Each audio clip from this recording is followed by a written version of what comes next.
Hello again, I am Blunty. Yesterday I popped a video about 10 big things I think it's important to know for all players hopping into Pokemon Scarlet and Pokemon Violet in a few days' time when the long wait is finally over and the game's officially launched and we can play them.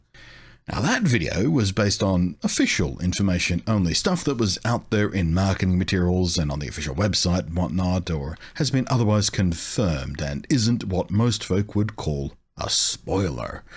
This video is about some stuff I think it's important or useful to know going in, but comes from unofficial and unconfirmed sources, leaks, data miners, and people who managed to get their hands on early physical copies of the game and are just kind of playing it.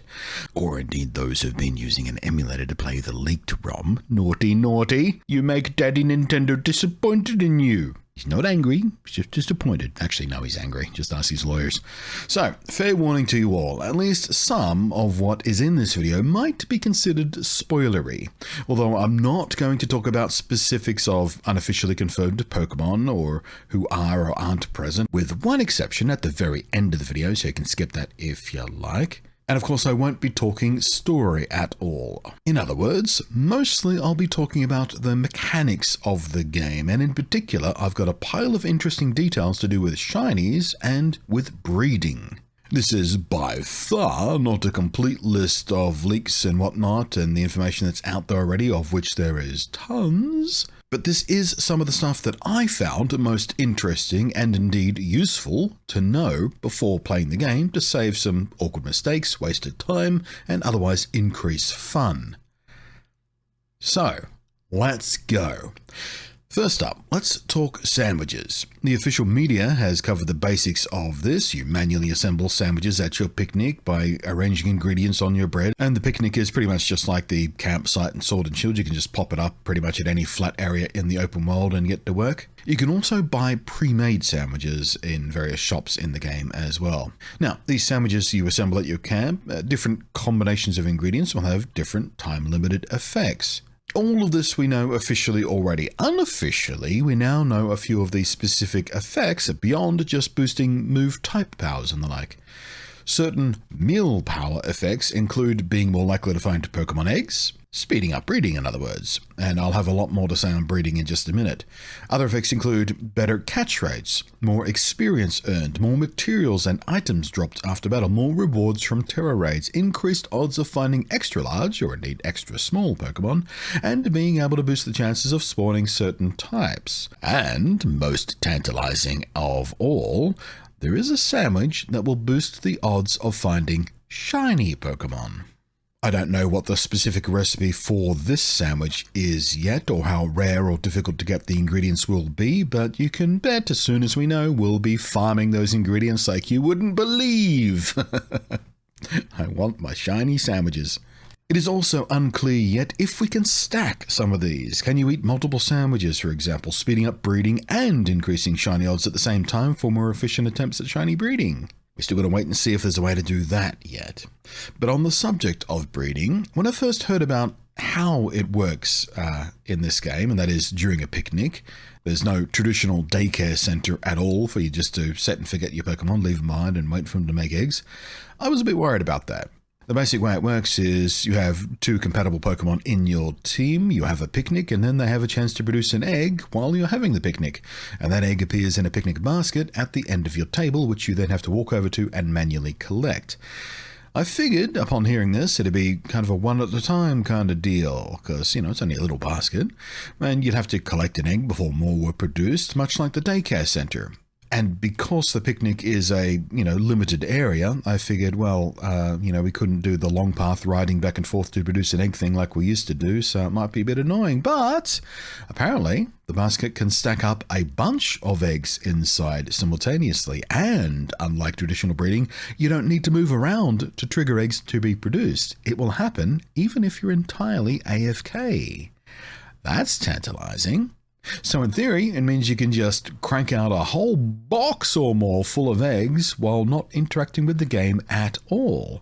Not sure what the limit on that is. Can you just leave it running overnight and come back to 20 boxes full of eggs? We don't know for sure about that yet, but it still seems a lot better and a lot more efficient than the old ways of breeding, doesn't it?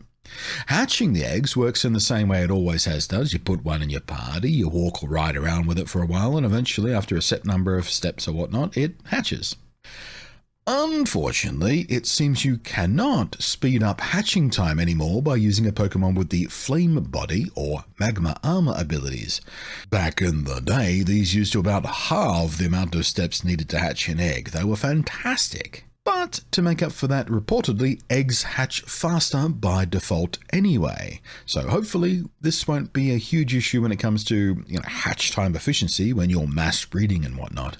We're pretty much just going to have to wait for the games to come out for time and experimentation to help us narrow down exactly how much this is changing the speed at which we can hatch eggs. Also, interestingly, egg moves don't exist anymore, kind of. There are moves your Pokemon can learn that they don't learn naturally, but now it has nothing to do with breeding at all. It's been revealed they are now transferred from one Pokemon to another, not through breeding chains, but via a mechanic at the Pokemon Picnic, by making the Pokemon you want to learn a move hold a certain special item called the Mirror Herb, and of course having another Pokemon who already knows the move you want to teach in your party alongside it. So I guess that means as a fandom, we're going to need a new name for these type of moves, because obviously egg moves is now an irrelevant term.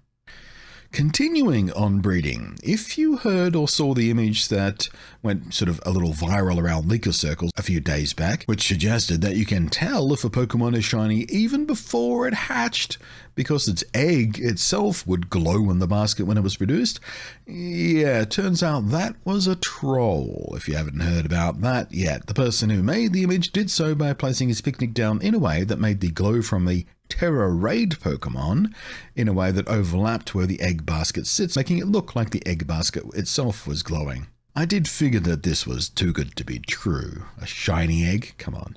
And so it was. Moving on from breeding, if you're wondering about how many Pokemon are in the game total, well, most of you know that, like Sword and Shield and Legends before it, this game does not have a complete national dex that records every Pokemon that has ever been in all generations. But data miners are telling us that there's 476 Pokedex entries in the game's data. That doesn't mean that all 476 Pokemon are just out there in the field ready to be caught or whatnot. Some of these will be variants of the past-future paradox mechanic. Some of these will be legendaries, of course. Some might even be waiting for future patches, content updates, or special distribution events. Some of them might even just be there in the game data for the fact that you can transfer them in later from Pokemon Home and aren't available in any other way. Word is, however, the number able to be caught in the game, in the standard dex if you will, is about 400, which is the same as Sword and Shield had. I feel like that's a pretty good number personally. This number also does include, apparently, 104 brand new Pokemon and or evolutions, which brings the total number of Pokemon in a national dex, or a theoretical national dex, because again, national dex isn't in the game, to 1,010 Pokemon. Hands up in chat, who remembers back when 151 Pokemon felt like a whole lot to catch, just an impossible number to chase down, or, remember the names of? Much less the type matchups of all 151. And then they added another 100 in Generation 2. Whoa, what an impossible number to think about. 250 odd Pokemon. Whoa, so many. Yeah, now we got over 1,000. Good luck with that, brain. There are, of course, version exclusives amongst this number, and the image on screen is the standard version exclusives. I'm told this is the complete list of regular Pokemon, but there has been some back and forth on that. I've seen various versions of this list, but this one seems to be the most accurate from what I can tell. But it does exclude the Paradox Pokemon, which are kind of a little separate thing. It has been confirmed that the ability patch item is in these new games, meaning you can easily change your Pokemon's ability for its hidden ability, which is of especially high interest to competitive players. To get this item, all you need to do is run a 6-star Terra Raid Den, and it's among the rewards you can get for victory. I don't know if it's a guaranteed reward or not, but that is how you get it. The lucky egg item is also returning rather happily. Apparently only obtainable after the 4th or 5th gym or so. I've only seen one source so far on this, and they seemed a little bit unclear about exactly when it unlocked or became available.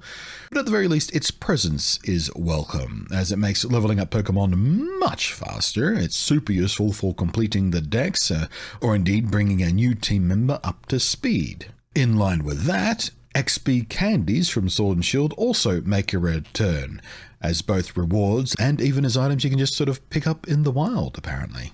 So that too will give us some efficiency when it comes to leveling up Pokemon and completing evolution chains and whatnot. Now, if you are planning to re-challenge the Elite Four as a way to power level or grind out big piles of cash like we used to in the good old days, you can forget it. Apparently the E4 is a one and done event this time. However, gym rematches are possible, and there's an endgame mechanic that kind of replaces the E4 challenge, but you'll be challenging randomized trailers from a pool instead, making it a bit harder to do that thing where you just sort of build a very specific team designed especially to take down the Elite Four and just go in and melt them with a simple strategy. I feel like this change is a good thing, more challenge, it's more interesting, a little more variety. Because let's face it, once you've run the Elite Four, like 4 or 5 times, it does get a little less interesting to do, doesn't it? An interesting tweak to the capture mechanics. You know how the Pokeball has always rocked 3 times before locking in a successful catch? And at each rock, there was a chance for the Pokemon to escape, so you'd hold your breath and, hold down the B button or whatever voodoo you like to try and ensure the capture is successful. Yeah, not in this game. Interestingly, it seems the Pokeball animation only does the 3 shakes the very, very first time you're catching any specific Pokemon. Every subsequent catch of that Pokemon will only shake once. It's unknown how this affects success rates, or failure rates more specifically, but at least it makes things just a little bit faster if you're just out there catching a ton of Pokemon, even if it does suck some of the drama and tension away from watching that ball rock for a few seconds. If you're wondering what this means for critical captures, they still exist as normal apparently. They work just as they always have done, and they too rock just once. The only difference is that they apparently animate slightly differently, and as usual there'll be a unique sound to the ball's travel. Now, finally, one more thing of interest, and this one is considered more spoilery because we're talking about a specific new Pokemon, so yeah. Thanks for watching to this point if you're worried about that. Thank you for continuing to watch if you're interested. Finizen, the Pokemon that looks like a bottlenose dolphin, has a unique evolution method which was apparently super hard and quite annoying for, let's say, early access players to figure out. It took days of experimentation, but it was finally discovered that to get it to evolve into Palafin, you have to do what might be the second most annoying and stupid evolution gimmick ever used in one of these games. 3DS players of Pokemon X and Y, you know exactly what the top most stupid, frustrating one is, right? I'm sure I don't have to remind you about that one. Anyway, to get Finizen to evolve, you have to defeat a Pokemon using it, while another real player stands there and watches you do so in the multiplayer mode, and then you have to level it up once. Not that difficult or complex, sure, but kind of a big pain in the ass for people with no friends or family who also play Pokemon or own Switches. And of course it requires multiplayer, which is paywalled behind having to have the Nintendo Online subscription service, which, to be fair, is very cheap compared to the competition subscription services, and most Nintendo players probably have it after all. But it is still kind of sleazy to lock an evolution behind a paywall like that. Now, I'm sure it also works with local multiplayer, of course, which doesn't need Nintendo Online subscription, so it's not strictly speaking entirely paywalled, but that does also mean you need to know someone in real life who has a Nintendo Switch, who lives with you, or at the very least near you, or near enough to travel to you, and is also playing this specific Pokemon game. That's a lot of prerequisites and a lot of fuss just for a simple evolution. Of course, it's not an issue for me personally, as I stream Pokemon over on Twitch, and I just so happen to have a fantastic community of regulars who are always happy and indeed eager to help out with trades and Pokedex completion runs. I'm sure they will also be just as happy to help me with this also. But For at least a comparative fistful of players, this is kind of a crappy decision from Game Freak, I feel. But I guess in full perspective, it's not that much more of a fuss than, the hold item trade evolutions for Steelix and Gengar and the like. Still kind of weird though, right? It's an exhibitionist dolphin who will only, let's say, complete if a stranger is watching it exert itself. Someone from Game Freak has a kink, I think. Thank you for watching. Hopefully you found this as interesting as I found it when I learned this stuff.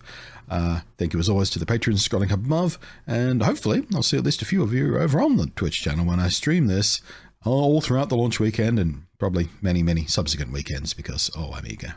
Thanks for watching. I am Bloody, and I will catch you next time. Happy hunting.